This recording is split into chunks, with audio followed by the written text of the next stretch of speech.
estudante! Seja bem-vindo a mais uma aula de matemática. Deixa eu tirar a minha máscara aqui, só um minuto.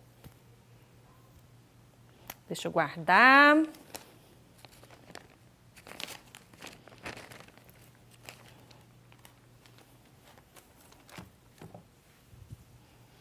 Hoje nós vamos falar novamente do tema Nada pode ser como antes? Lembrando que será trabalhado nas disciplinas de Ciências, Inglês e Matemática.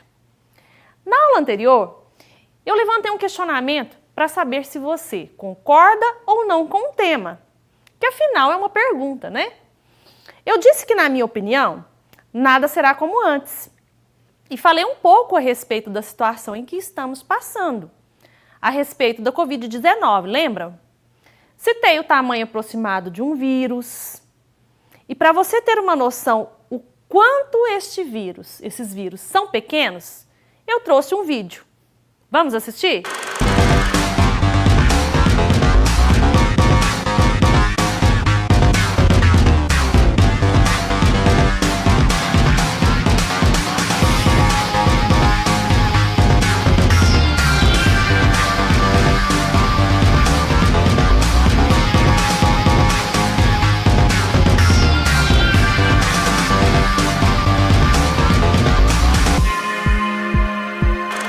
De acordo com o vídeo, no diâmetro de um fio de cabelo, cabem aproximadamente 666 vírus do coronavírus. É claro que esse é um exemplo aproximado, mas notaram quantos vírus são pequenos? E claro, né, que também tem números muito grandes, tais como a distância da Terra à Lua, por exemplo. E na aula de hoje, o que nós vamos aprender? Nós vamos aprender como escrever esses números grandes ou pequenos demais. Vem comigo!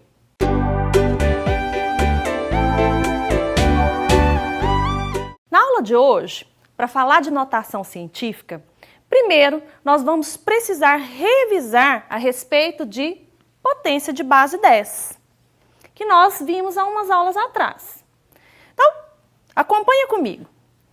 Lembra o seguinte, quando nós temos uma potência de base 10, eu vou citar dois exemplos aqui no quadro, olha. Se eu tiver, por exemplo, 10 elevado a 2 e 10 elevado a menos 2. Vamos calcular aqui para a gente chegar às conclusões de que eu preciso? Número simples. Base, expoente. Base, expoente. 10 elevado ao quadrado, não é 10 vezes 10?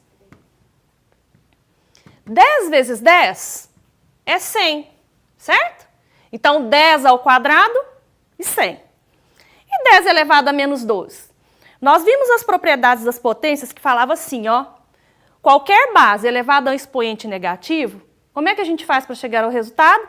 Inverte essa base e o expoente passa a ser o oposto, não é assim? Então, 10 elevado a menos 2, desculpa, é 1, que é o inverso de 10, dividido por 10 elevado ao quadrado. Esse quadrado é o oposto de menos 2. 10 ao quadrado não é 100? Então, 1 dividido por 100 é o mesmo que 0,01. Vamos olhar os resultados? Enxerga o seguinte, ó. Base 10, expoente positivo. Olha o resultado. Quantos zeros eu tenho? 2. Então, quando eu tiver uma base 10 e o expoente for positivo, para chegar ao resultado, basta você acrescentar zeros. Quantos zeros? A quantidade que tiver aqui no expoente. Uma observação. Enxerga que esses aqui são números grandes, certo? 10 elevado a menos 2, 0,01, não é? Olha o expoente que é negativo e a quantidade de casas decimais que eu tenho aqui. Menos 2, que é o expoente, 2 casas. Lembra que eu estou contando com o número 1. Vamos fazer mais alguns exemplos? Por exemplo, se eu tiver 10 elevado a 5, sem pensar muito, que número é esse? É o número 1, acompanhado de quantos zeros? 5, porque o expoente é 5. 1, 2, 3, 4, 5. O número é 100 mil. Agora, se eu tivesse o contrário, vamos pensar assim, se eu tivesse o número 1 com 4 zeros, ó, é o número 10 mil. Para escrever esse número na forma de potência, 10 não é um número grande? Esse expoente vai ser positivo. 10 elevado a quanto? Basta contar a quantidade de zeros, não é 4? Então, 10 elevado a 4. Agora, vamos fazer com negativo? Vamos supor que o número seja 0,001. Eu quero escrever esse número na forma de potência. Como é que eu faço? Coloco o número 10. É muito pequenininho o número, não é? O expoente vai ser negativo. Qual é o expoente? Basta você contar aqui as casas decimais, ó. 1, 2, 3. Então, isso aqui é 10 elevado a menos 3. Agora, vamos supor que eu tivesse o contrário. Tivesse 10 elevado a menos 4. É um número pequenininho. Então, é 0, vírgula. Quantas casas eu tenho que acrescentar aqui? 4, não é? Contando com o número 1. 1, 2, 3, 4. 0,0001. De maneira mais prática, é assim que nós vamos trabalhar hoje. Então, olha, para as potências de base 10 com expoente positivo, a quantidade de zeros no resultado corresponde ao número que está no expoente.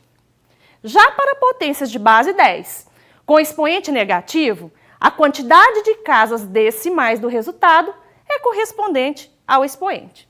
Lembrando que a gente conta o número 1, certo? Agora que nós já revisamos, nós vamos falar de notação científica. E o que é a notação científica? A notação científica ela é muito utilizada nas áreas das ciências, química, biologia, até no nosso dia a dia. Quando que essa notação científica vai acontecer?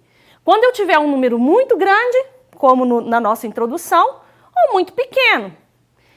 Exemplo, distância entre o Sol e a Terra. Tamanho de um átomo de hidrogênio, que é muito pequeno.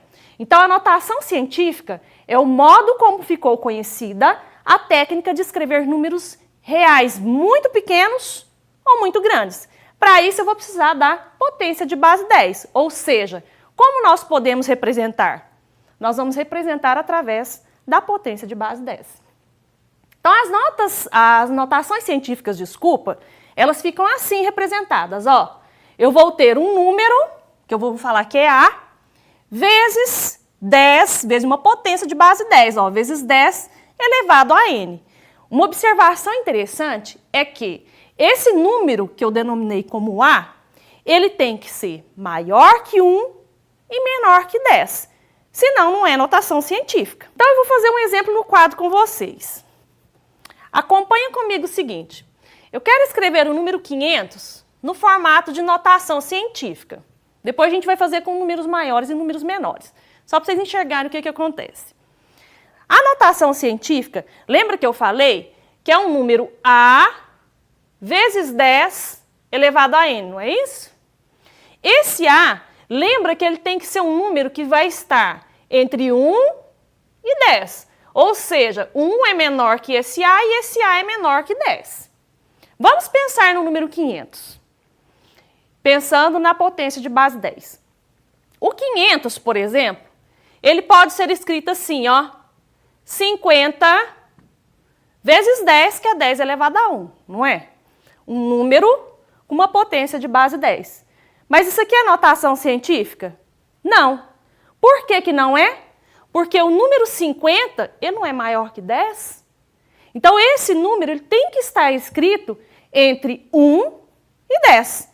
Então, o 500, por sua vez, em notação científica, seria escrito assim, ó, 5 vezes 100, que é 10 elevado a 2. Então, o 500, na forma de notação científica, é 5 vezes 10 ao quadrado.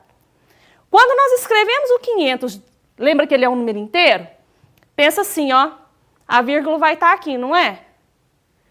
Para virar 5, eu tenho que tirar essa vírgula daqui e colocar aqui, ó. Aí ele fica 5. Quantos zeros eu tenho? 2. Por isso que é 5 vezes 10 elevado a 2. Olha um exemplo. A distância média da Terra e o Sol está escrita aqui, ó. 149.600.000 quilômetros. Eu quero escrever esse número na forma de notação científica. Lembra que esse número é um número inteiro e é grande, não é? Onde estaria a vírgula nesse número? Aqui, ó. Tá certo? Eu preciso que esse número se torne um número entre 1 e 10. Para isso, o que eu tenho que fazer? Essa vírgula tem que sair daqui, vamos dizer assim, e vir para cá, ó. Então, o certo é esse número se tornar 1,496 vezes 10, porque é uma potência, é uma notação científica, então tem que estar no formato de base 10. Vezes 10 elevado a quanto? Você vai contar quantas casas nós temos aqui, ó. Quantas casas nós temos? 1, 2, 3, 4, 5, 6, 7, 8. Então, esse número na forma de notação científica é 1,496 vezes 10 elevado a 8. Olha o expoente positivo, o número é grande. E aqui, esse exemplo é o tamanho aproximado de um átomo de hidrogênio. É isso aqui, ó, em metros. Como que eu vou converter esse número à notação científica? Pensa assim, esse número é muito pequenininho, não é? Essa vírgula não está aqui separando parte inteira de parte decimal? Ela tem que sair daqui e vir para cá, ó. Ficar depois do número 5. Porque se ela ficar antes do número 5, concorda que ela vai virar 0,5? Aí é um número que é menor que 1, não me serve como notação científica. Então, ele tem que ficar aqui, ó. Esse número, então, vai ter que virar 5 vezes 10. Vezes 10 elevado a quanto? Esse expoente vai ser positivo ou negativo? Negativo, não é? Não é um número muito pequenininho? Então, negativo. Que número é esse? Conta as casas decimais. 1, 2, 3, 4, 5, 6, 7, 8, 9, 10, 11. Então, é 5 vezes 10 elevado a menos 11. Vamos fazer um probleminha comigo? Que é o seguinte, ó. Em 2017, o jogador brasileiro de futebol, Neymar Júnior, fez um contrato milionário com o time francês PSG, de quem receberia cerca de 9.250.000 reais por mês. Considerando que um mês tem aproximadamente 2,6 vezes 10 à sexta segundos, encontre uma forma de calcular quanto Neymar Júnior ganha por segundo e depois eu quero calcular qual é o valor da hora trabalhada desse jogador. Para resolver esse problema, eu preciso de analisar alguns passos. Então, primeiro passo que eu preciso perceber nesse probleminha. Primeiro, eu preciso identificar quais são os números que estão em notação científica. A gente viu que é só os segundos, né? 2,6 vezes 10 elevado à sexta. Segundo, escrever em notação científica os números que são muito grandes ou muito pequenos, que ainda não estão escritos em notação científica. Nesse caso, seria o salário dele. E depois, nós vamos utilizar as propriedades das potências que nós já vimos, que é, no caso, adição, a subtração, multiplicação, divisão, com esses números em notação. Então, vamos ao problema? Então, a primeira coisa que eu vou fazer para descobrir o salário dele, que tipo de cálculo que eu tenho que fazer?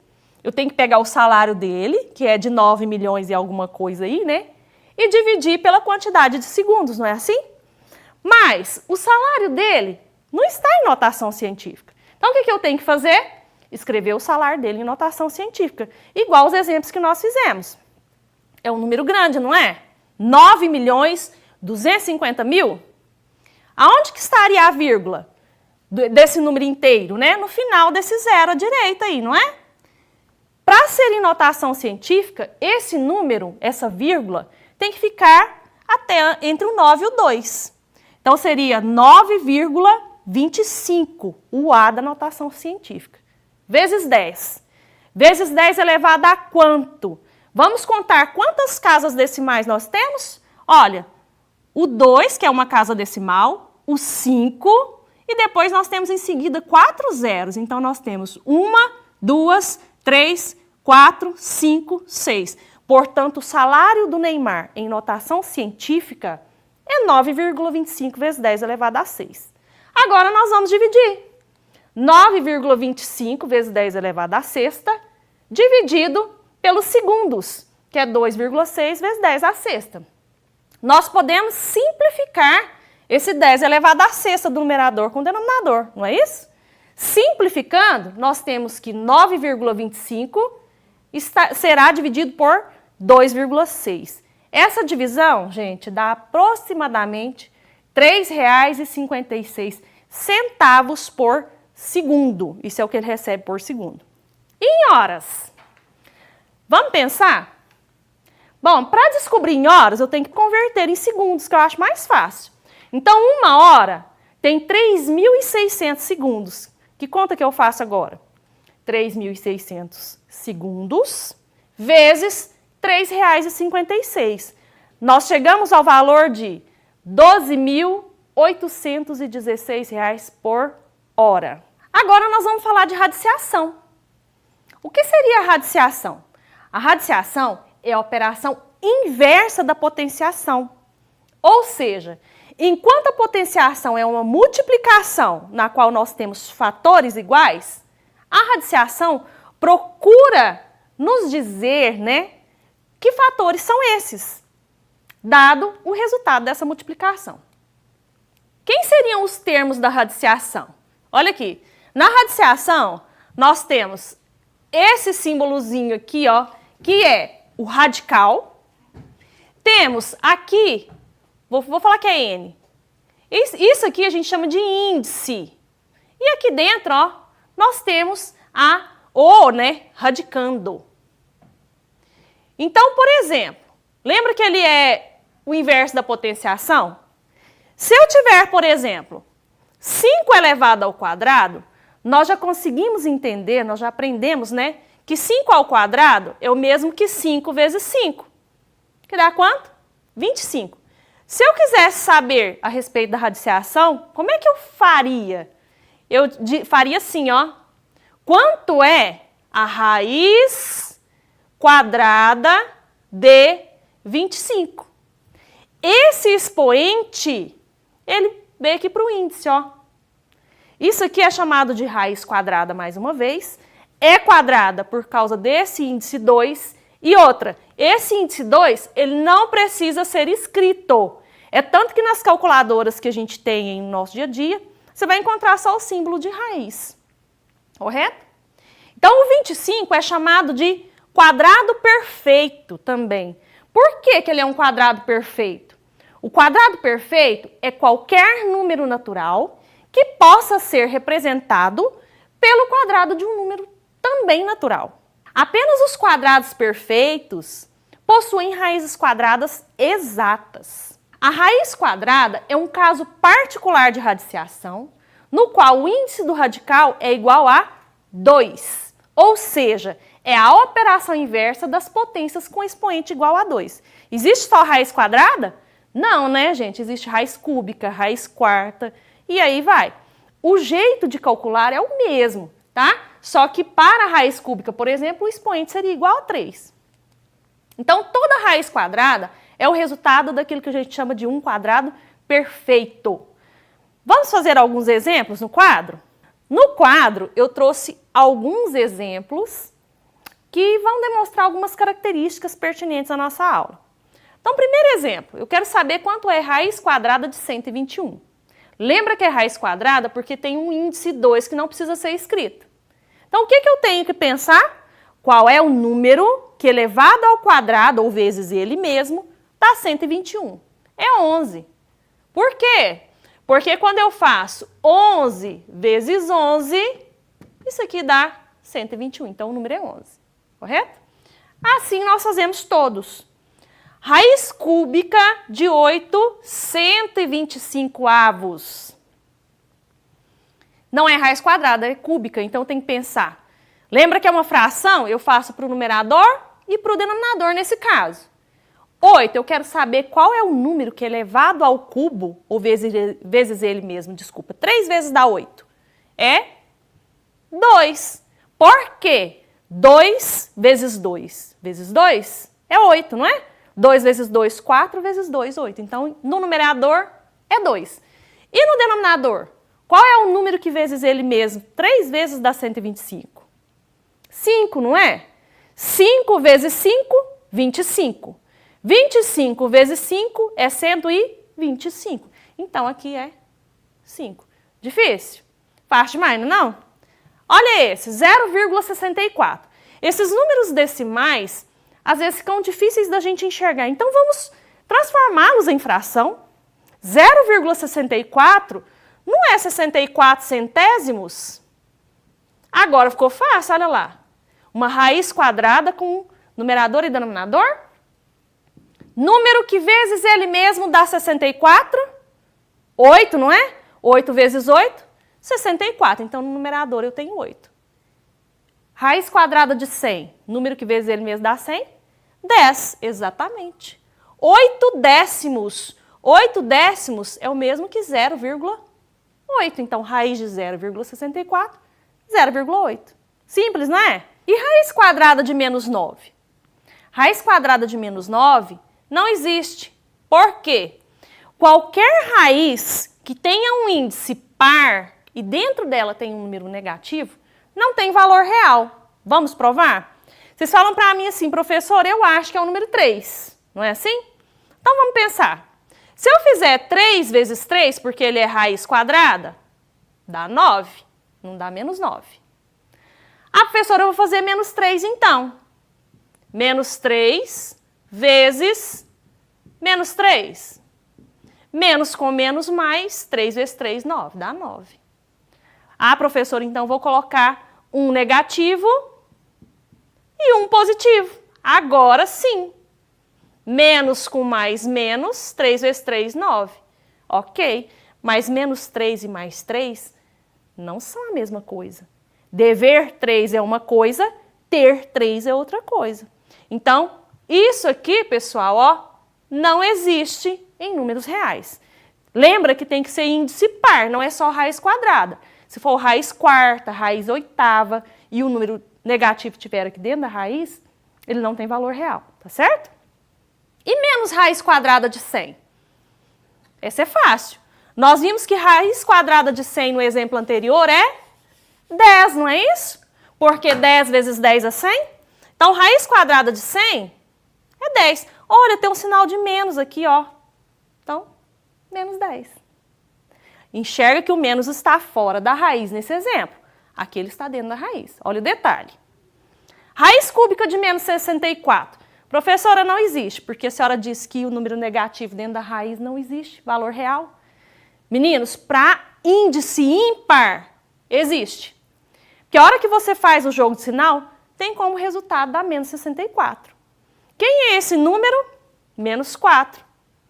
Por quê? Se eu fizer menos 4 vezes menos 4 vezes menos 4, jogo de sinal, menos com menos, mais. Com menos, menos. 4 vezes 4, 16, vezes 4, 64. Agora, então, uma raiz que tem de um número negativo que tem um índice ímpar, ela tem resultado. Com o índice par, é que ela não existe. Tudo bem? Mas quando essa raiz quadrada não for um quadrado perfeito? Como é que eu faço para descobrir esse valor, professora? Por aproximação. E aí você vai ter como base, no caso da raiz quadrada, as raízes quadradas que você conhece que tem valor exato. Olha aqui.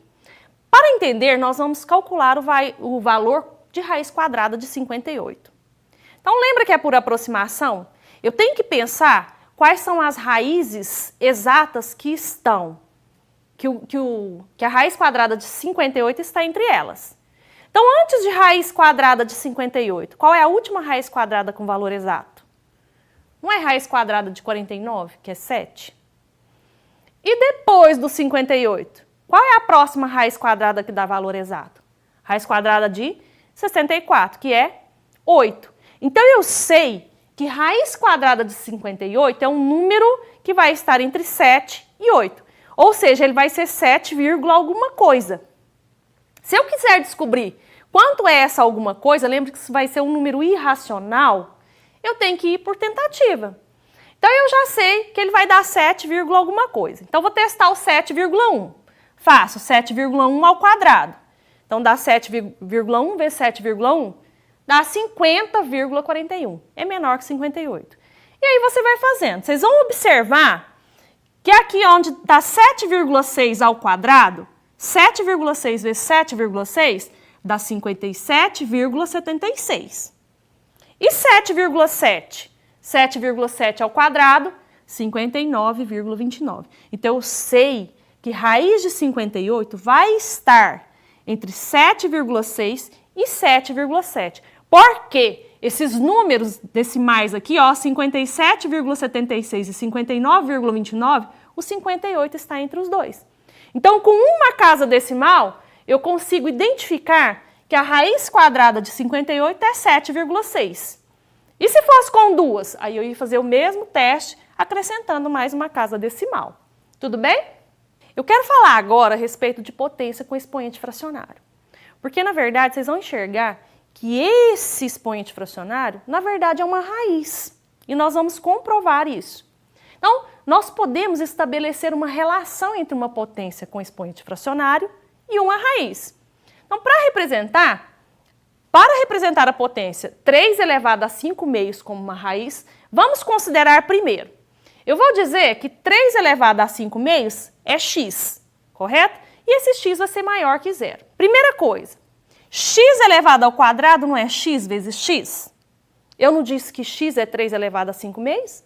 Então, esse x ao quadrado é 3 elevado a 5 meios vezes 3 elevado a 5 meios. Propriedade das potências, multiplicação de bases iguais. O que eu faço? Mantenho a base, que é 3, e somo os expoentes, 5 meios mais 5 meios. A hora que você fizer essa soma, você vai observar que o x ao quadrado vai ser 3 elevado a 10 meios. Mantém o denominador, que é 2, e soma 5 mais 5. Lembra que as frações têm denominadores iguais? 10 meios. Podemos simplificar? Podemos. 10 dividido por 2, 5. Então, meu x ao quadrado é 3 elevado a 5. Assim, ó, se b elevado a n é igual a a, então a raiz enésima de a é b. Dessa forma, nós podemos escrever o seguinte, que esse x, portanto, vai ser raiz quadrada de 3 elevado a 5. Eu tenho aqui, ó, raiz quarta de 5 sétimos elevado ao cubo. Então, isso aqui vai ser escrito na forma de potência da seguinte maneira. 5 sétimos, certo? Que é a base.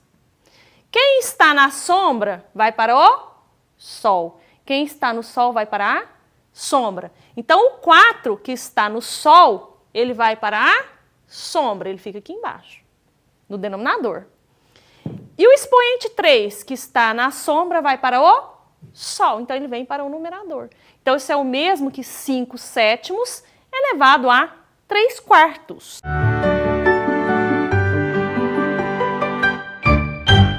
Hoje revisamos potenciação de base 10, falamos a respeito da notação científica, lembram? Que é uma forma de nós representarmos um número muito pequeno ou grande demais.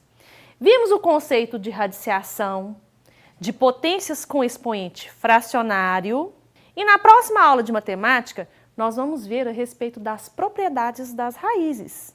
No mais, façam as atividades do portal Escola em Casa e até a próxima aula!